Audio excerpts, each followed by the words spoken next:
Yo, what's good? It's your boy Kurt, and today, kasama ko at ang aking asawa, si RC Gold. Mag-react tayo sa kanta ni Superfly, Title na Sakin Ka, official lyric video.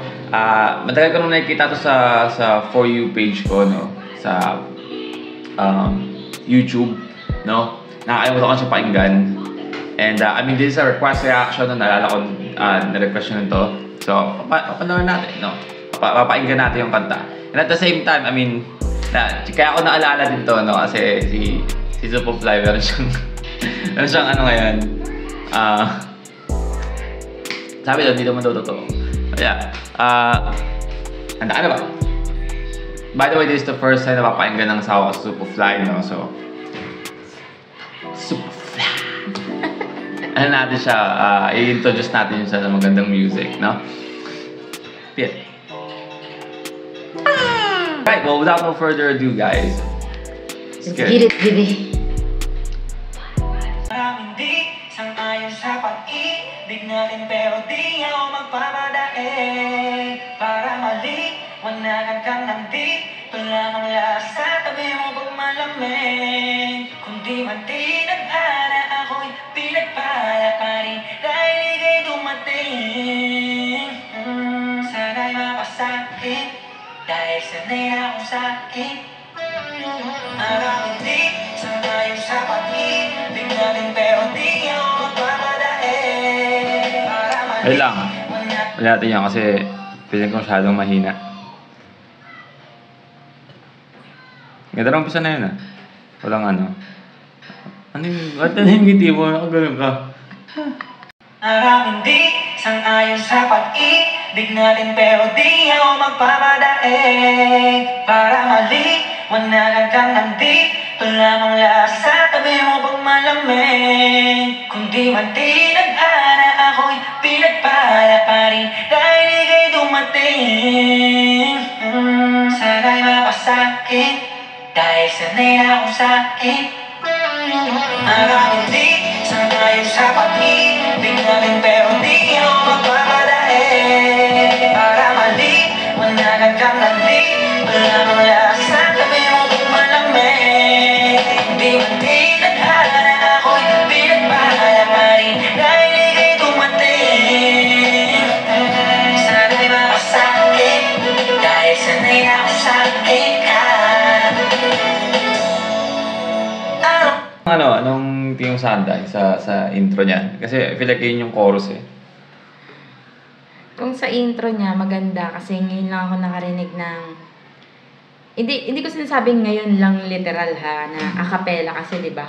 Yung umpisa. Walang Narinig ko na yan sa iba na a cappella. Ibig ko lang sabihin, ngayon lang ako nakarinig ng kanta na yung intro niya, a cappella ng medyo mahaba. Medyo mahaba yung yung parte. Parang buong chorus Ewan ko, chorus na ba yun? Oo nga parang yun yung chorus Tapos, ina-expect ko na pag natapos yung part na a cappella, pag pumasok yung may beat na, may tugtog na, ang nasa isip ko yung beat na, alam mo yung love song pero parang pasayaw.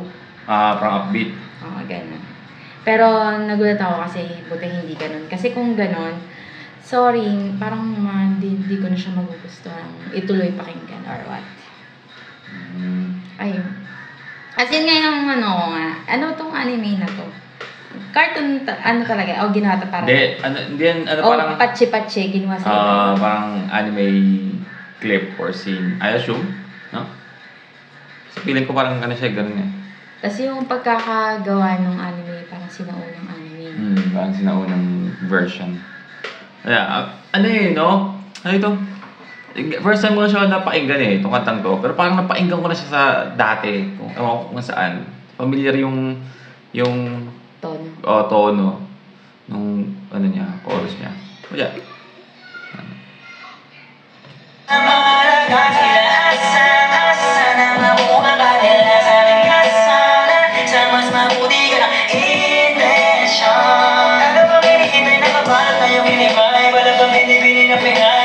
Sinisilid ang ibig sa'yo, wala akong pinipiling ibigay. Manatili tayong matibas na ito talaga sa'kin ka.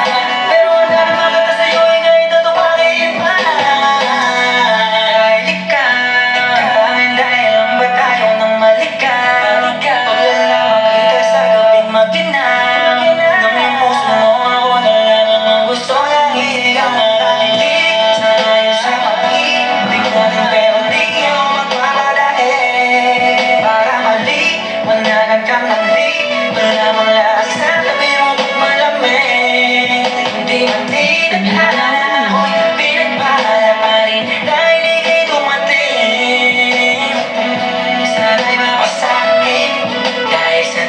Ay, sa posing na. Ikaw ba? Masasabi ba pinagpala ka pa rin kahit hindi tayo tinadhana?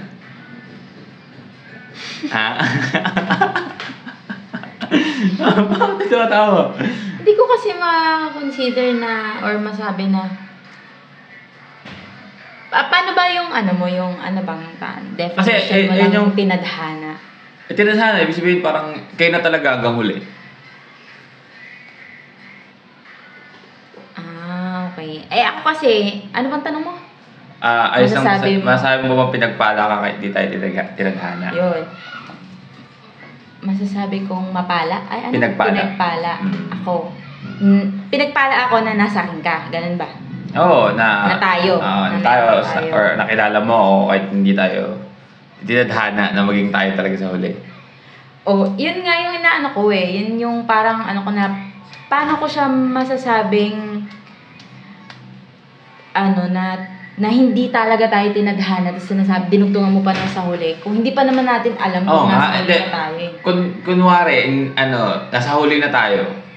Hindi tayo talaga, hindi naghiwalay tayo. Ganyan. Nagsaktan dyan ko. Ano? Naghiwalay na tayo, gano'n. Oo. Nagwala pa rin ako. Tulad, may anak ka sa akin. Yung pala yun. Din pala yun sa pa-fly, man. Tayo na. Bago mo kantahin yan, indicate mo doon na dapat naanakan mo. Hindi naman, syempre marami kang i-consider na mga reason ba't mo nasabing pinagpala kahit hindi pala kayo yung hanggang huli. Kasi, baka sabi kasi parang ayun yung setting nila dito sa kante. Diba? Parang sinasabi niya na sobrang grateful siya, naalala niya yung babae. At parang ayaw niyang maghiwalay sila, pero alam niya hindi sila itinadhana, di ba? Kasi sanay na siyang silang dalawa. Alam mo yun? Pero parang Nagigets ko kasi may nabanggit na line doon na parang yun nga yung sinasabi na ayaw na niya kahit parang ang nararamdaman niya na parang hindi sila magtatagpo sa dulo. Hindi ko nga makita. Ay ako sa akin ka. Bago kang ginto na mamahalin. Habang tumatagal ang alaga mo sa akin. Tuloy sa pag-angat walang hinto. Kaya natin to.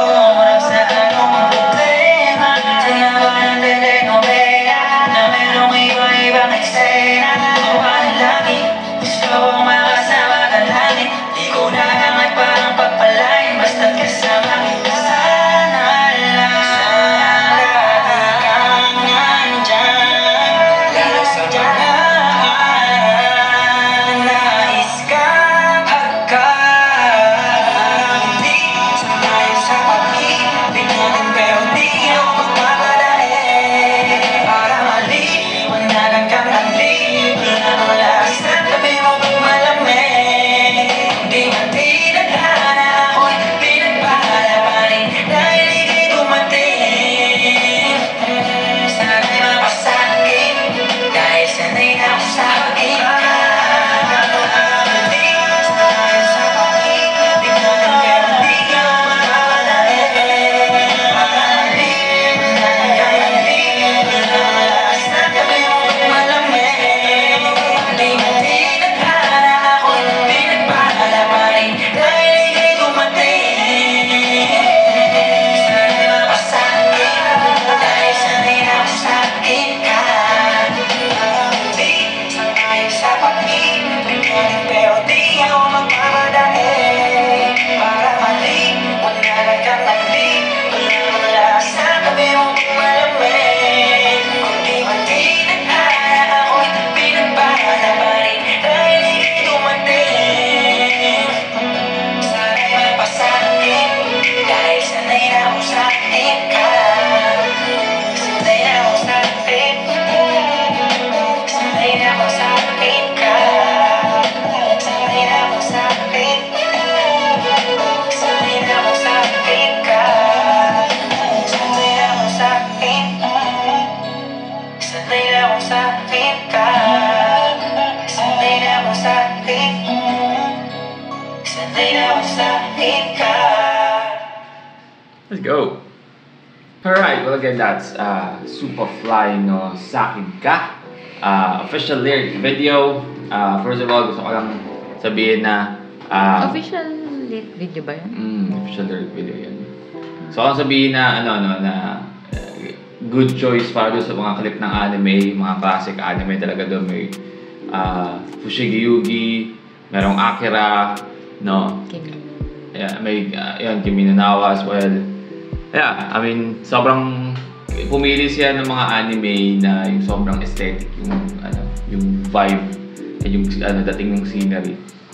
Oh yeah, I mean, anong tingin mo sa kanta? Wait lang. Doon sa, di ba yung mga sabi mo, kung sakaling mga, oo nga, kasi may Kimi no Na wa yun. Ano yun, nagbabayad ba sila doon? Para doon sa mga clip tayo. Hindi naman, kasi, di ba, ilang lang yun, yung second na clip lang yun. Yung mga clip na yun, available naman sa ano yun. So wala. Pwede yun, hindi. Hindi siya makaka-copyright yung kung gano'n lang kaigli yung clip. Yung masasabi ko sa kanta, asawa. Tag dito, yung nung kanta, parang, eto sa akin ulit to. Parang yung babae, lalaki man.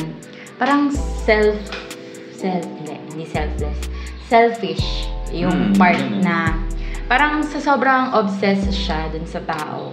Nagiging selfish siya na kahit anong mangyari, dun lang siya sa taong yun. Dun sila lang. Tapos biglang may part na, may line na, parang sinasabi niya na, pinapakita niya na somehow grateful siya kasi kahit daw hindi tinadhana, pinagpala pa rin dahil dumating. Parang pina-experience na magkaroon ng kung anong something sa inyo. Pero bigla rin siyang kumabig dun sa dulo na dahil sanay na akong sa akin ka. Parang kinabig ulit niya yung sinabi niya. Yung okay na yung grateful na siya kasi tanggap niya na kahit hindi pala sila, at least somehow, di ba, nagkaroon ng kung ano man nga meron sila. Pero sa dulo, parang kumabig pa rin na sa akin ka pa din, babagsak. Yun pa din yung na. Ay. Overall, anong tingin mo sa kanta? Sa kanta, saan ba siya bagay? Okay sa akin. Inaano ko rin kung saan siya babagay. Okay naman sa akin yung kanta. Siguro kung magre-rate ako, mga 8. Taas pala 8. Yeah, I mean, si Superfly yung lahat. Si Superfly sa chorus hanggang sa... isa lang siya. Sa verse. Isa lang naman siya Hindi, akala ko kasi. Yeah, I mean, Superfly, alam na natin. Laging banger pag naglabas ng kanta. And at the same time, kung maaalala nyo, kung nag-react tayo sa... Kasi hindi pa naman ganun karami yung mga kanta na kapahinggan ko kay Superfly. Pero halos lahat na painggan ko is nagustuhan ko, Pero recently ko lang nalaman talaga na na may boses siya sa pagkanta, hindi lang sa pag-rap. Doon sa nung nilabas nila yung kantang O. Katay na.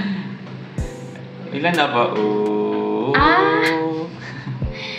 Yun, favorite mo yun. Kasama ni Subo. Kasi maganda yung verse ni doon. Skasta yun, di ba? Skasta tsaka ni Ron Henley. Kasama pala siya doon. Doon lang muna na magaling kumanta sa Superfly, And yan, na-showcase siya dito sa kantang to, Masyadong melodic yung kanta. And at the same time, it's a love song, And at the same time, hindi lang ko sinasabi sa mga, kasi minsan iniisip ko kung itong kantang to ba, maganda nga siya, pero kaya ko pa siyang, kunyari, patugtugin pag wala lang, gusto ko lang patugtog. Alam mo yun? Or for example, meron kang mga tropa dito sa bahay nyo, or pamilya, nagsasound trip kayo, mga okasyon, kaya mo ba siyang patugtugin? Diba? I feel like kaya naman, Sa kantang to, kasi hindi siya love song siya, pero hindi siya gano'n ka cheesy ng sobra. Diba? Hindi siya yung ano ba yun? Yung mga lyrics na mamamatay ako, mga ganun. Hindi ko kakayanin. Mga ganun mga lyrics. Tsaka yung dating niya, yung hindi sobrang mabagal. Alam mo yun, yung parang kahit na gawin mo siyang background music habang meron kayong parang ayos lang. So, yeah, ano sabi mo? Hindi, yun sa sinasabi mo na parang nag-rate ako ng 8 kasi okay yung kanta. Pero sa akin naman, yung sinasabi mong para gamitin na background kineme pagka may kasama ka or pag mag-isa ka ba, ganun. Siguro, pero kung ako, parang hindi siya katulad ng mga pinapatugtog ko na talagang yung papatutugin ko kahit solo lang ako or kahit may kasama ako. Parang hindi ganun yung feel ko. Pero sa akin, feeling ko naman pang ano naman siya. Pang kahit kailan. Oo, tagtagay mo siya kahit kailan, parang ayos lang. Hindi maano yung mga tao kung nakikinig na, tugtog mo. Di ba yung katang yun? Di ba? Yung mga ganun, di ba? Di natin may iwasan yun, yung mga preference talaga yung mga tao. Hindi naman porket maganda para sa yung kanta, magandahan na yung iba, no? But yeah, I mean, all in all, no? Kung ako din i-rate kayo, bibigyan ko yun ng 8, no? 8 Solid na kanta yun, no? But yeah, I mean, that's our reaction today. Sana nagustuhan nyo yung reaction natin. Salamat sa nag-request. If you want me to react to, or if you want us to react to more of Superfly or other singer, rapper, songman, comment down below. We're going to react to it. And, ayun, see you on our next vid. Stay awesome.